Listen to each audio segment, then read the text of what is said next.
आज हम बात करेंगे दुनिया के 7 अजूबों में से एक ताजमहल की। यमुना नदी के किनारे खड़ा ये सफेद संगमरमर का ढांचा केवल एक इमारत नहीं, बल्कि मुगल बादशाह शाहजहां की अपनी बेगम मुमताज महल के लिए बेपनाह मोहब्बत की निशानी है। लेकिन क्या आप जानते हैं कि 17वीं सदी में बिना किसी क्रेन या आधुनिक तकनीक के इसे कैसे बनाया गया? चलिए समय के पहिए को पीछे घुमाते हैं और चलते हैं सन 1632 में। मुमताज महल की मृत्यु 1631 में हुई थी। कहा जाता है कि शाहजहां उनके गम में इतने टूट गए थे कि उनके बाल सफेद हो गए। उन्होंने तय किया कि वो अपनी बेगम की याद में एक ऐसा मकबरा बनाएंगे जैसा दुनिया ने पहले कभी ना देखा हो। ये एक ऐसा प्रोजेक्ट था जिसने उस दौर की इंजीनियरिंग की सीमाओं को चुनौती दी।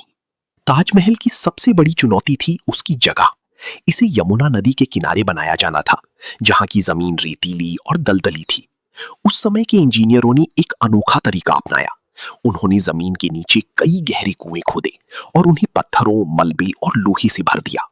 इन कुओं के ऊपर आबनूस यानी एबनी और महोगनी की लकड़ी के विशाल लट्ठों का एक ढांचा तैयार किया गया।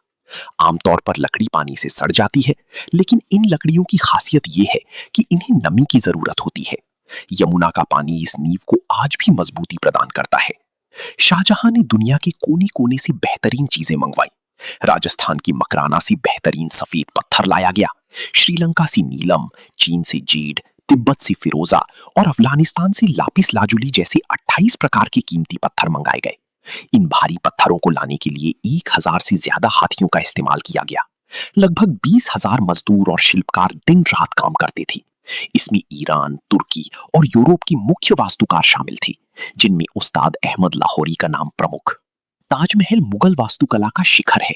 इसकी खास बातें, यदि आप ताजमहल के बीच से एक रेखा खींचें तो दोनों तरफ का हिस्सा बिल्कुल एक जैसा दिखेगा। केवल शाहजहां की कब्र, जो बाद में बनाई गई, ही इस संतुलन से अलग है। चारों मीनारों को थोड़ा बाहर की ओर झुकाया गया है। ये कोई गलती नहीं थी, बल्कि एक सुरक्षा उपाय था, ताकि भूकंप आने पर मीनारें मुख्य गुंबद पर गिरने के बजाय बाहर की तरफ गिरे।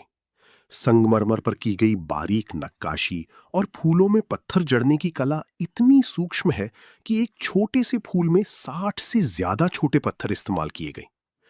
ताजमहल का निर्माण 1632 में शुरू हुआ और लगभग 22 साल बाद 1653 में पूरा हुआ। उस समय इसे बनाने में लगभग 3.2 करोड़ रुपए खर्च हुए थे, जिसकी कीमत आज के दौर में 7,000 करोड़ रुपए से भी कहीं अधिक है। अक्सर कहा जाता है कि शाहजहां ने कारीगरों के हाथ कटवा दिए थे। ऐतिहासिक रूप से इसका कोई पुख्ता सबूत नहीं मिलता। इसके विपरीत इतिहासकारों का मानना है कि उन कारीगरों को इतनी पेंशन दी गई थी कि उन्हें फिर कभी काम करने की जरूरत नहीं पड़ी। आज सदियां बीत जाने के बाद भी ताजमहल अपनी उसी शान के साथ खड़ा है। ये केवल पत्थर का ढेर नहीं, बल्कि उस दौर की विज्ञान, कला और अटूट प्रेम का संगम है। दिन के अलग अलग समय में ये अपना रंग बदलता महसूस होता है। सुबह गुलाबी, दिन में दूधिया सफेद और पूर्णिमा की रात को सुनहरा। ताजमहल हमें याद दिलाता है कि इंसान की इच्छा शक्ति और कला किसी भी बाधा को पार कर सकती है। आपको ताजमहल की कौन सी बात सबसे ज्यादा प्रभावित करती है? कमेंट्स में जरूर बताएं।